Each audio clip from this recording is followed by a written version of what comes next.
supporter berulah ketika laga PSIS kontra Arema. Ada apa dengan PSIS?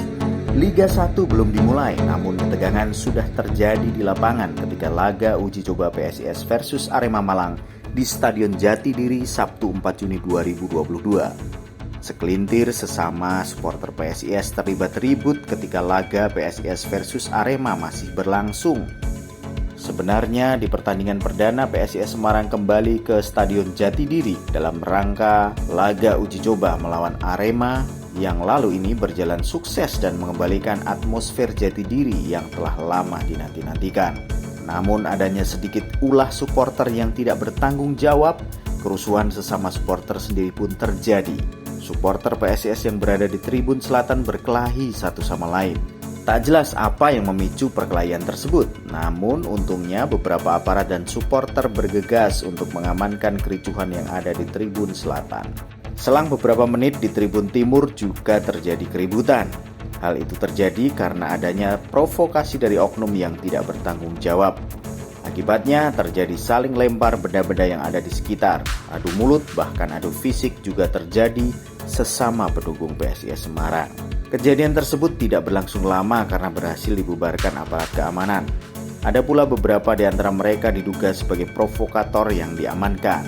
Memang terkadang drama atau bumbu dalam pertandingan sepak bola yang terkadang membuat naiknya emosi bisa berasal dari banyak faktor. Rivalitas dua kelompok supporter, gol-gol di menit akhir, kontroversi VAR, dan banyaknya supporter muda yang masih labil pemikirannya. Hal itu sudah biasa ditemukan di setiap laga di kompetisi Liga Indonesia. Hal ini bisa dikatakan sepertinya tidak boleh terjadi dalam pertandingan sepak bola. Tapi segelintir penikmat sepak bola justru menikmati bumbu-bumbu semacam ini. Makanya efek jerah pun tidak ada bagi provokator kerusuhan.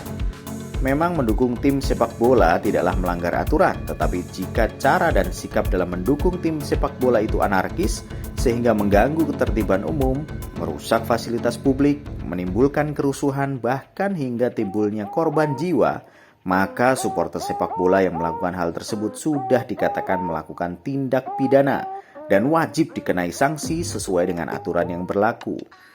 Regulasi atau peraturan sepak bola tentang supporter atau pendukung atau penonton sepak bola sangat jelas termuat di Kode Disiplin PSSI 2008 pasal 61 ayat 1 yang garis besarnya berbunyi, supporter dilarang melakukan tingkah laku buruk dengan melakukan penganiayaan baik seseorang ataupun kelompok orang yang tidak hanya dilakukan kepada seseorang, pemain, official tim, perangkat pertandingan, tetapi pula penonton dan pihak lainnya yang berhubungan dan beraktivitas dengan sepak bola yang merugikan dan cedera, ringan ataupun berat.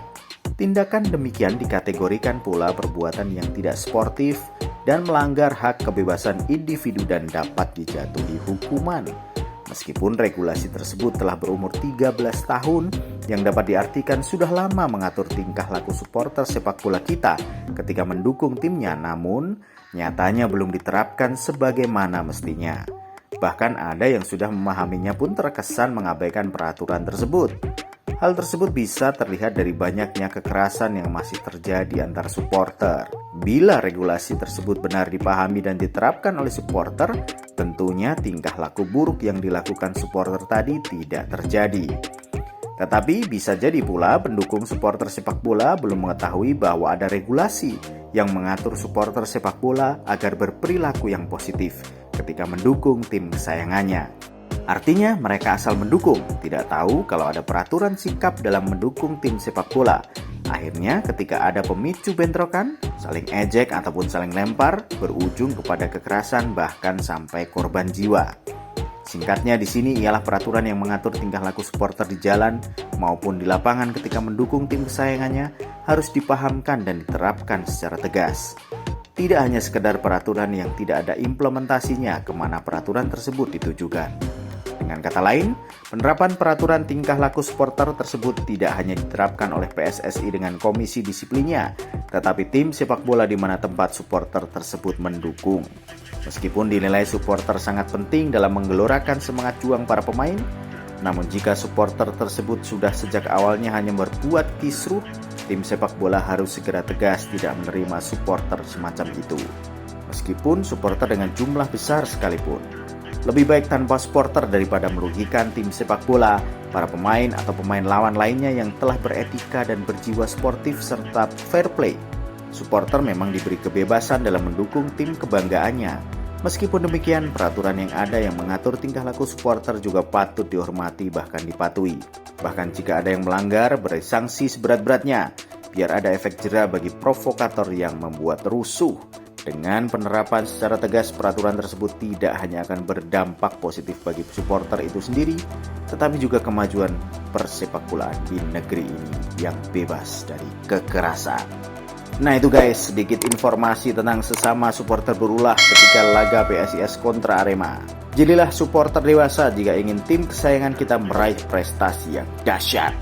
Buanglah anarkisme karena anarkisme merusak jati diri supporter. Maju terus PSIS, maju terus sepak bola Indonesia. Yuh, iso yuh, PSIS juara!